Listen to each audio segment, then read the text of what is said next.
All right, thanks so much to everyone who is watching today. This is Coach Jen with the Move Strong Method, and I have Tamara Frayssinet with me. She's one of the smartest, most detail-oriented ATCs I've ever met.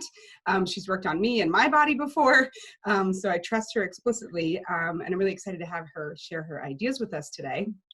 So we're going to bounce back forth a couple questions, and just going to start with Ms. Tara introducing herself. So thanks for coming to gab with me today. Oh, thanks so much for having me. A little bit about me. I'm a certified athletic trainer. I began my career in actually rehabilitation, and I've worked extensively in physical therapy from neurology to pediatrics to athletics. And then I was the head athletic trainer at Caltech.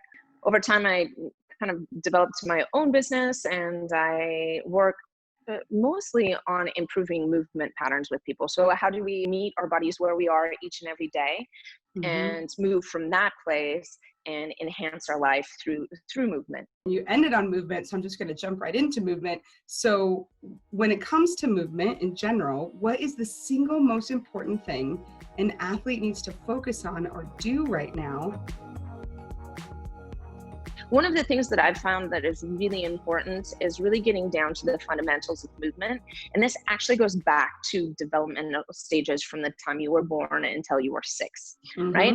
And so you'll see this as a trend in rehabilitation, but also in movement. So if you need a little inspiration, you can look at mixed martial arts, MMA. A lot of their training styles, they don't require weights. It's really about quality of movement. You can incorporate a lot of yoga. So what we're looking for is the combination of stability and flexibility and fluidity of movement.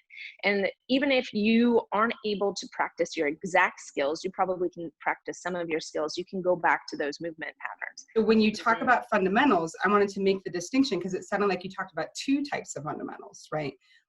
One type is from the coaches, and you're like, and is that sport specific movement, right? And one type is this sense of human movement. So just talk to me for a quick sec on that distinction between sort of 2 types of fundamental movement that's fundamental for athletes. All of your movement really comes from a base core of movements. It's basically what it takes to get you from lying on your back and learning to breathe to up and walking and being able to move from there. So whatever you're doing, regardless of this skill, there are fundamental movement patterns that really enhance your ability to do whatever it is. I think more than anything, you need to differentiate where you are and where you're going to go. Ideally, what we have is we have an off season, and then you go into preseason, and then you go into sports. So based on where you're at in your season, you're going to think about when you would start. So if you're a fall sport, you're going to really treat this as an off season.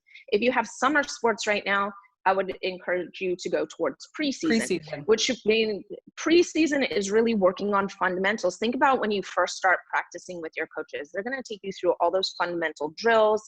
They're going to work on your strength and in your endurance. This is where you're going to call in your coaches, call in your strength and conditioning coaches, and say, hey, what skills would really enhance my abilities as an athlete? Now is your time to cross train, unless you're really itching for your sport.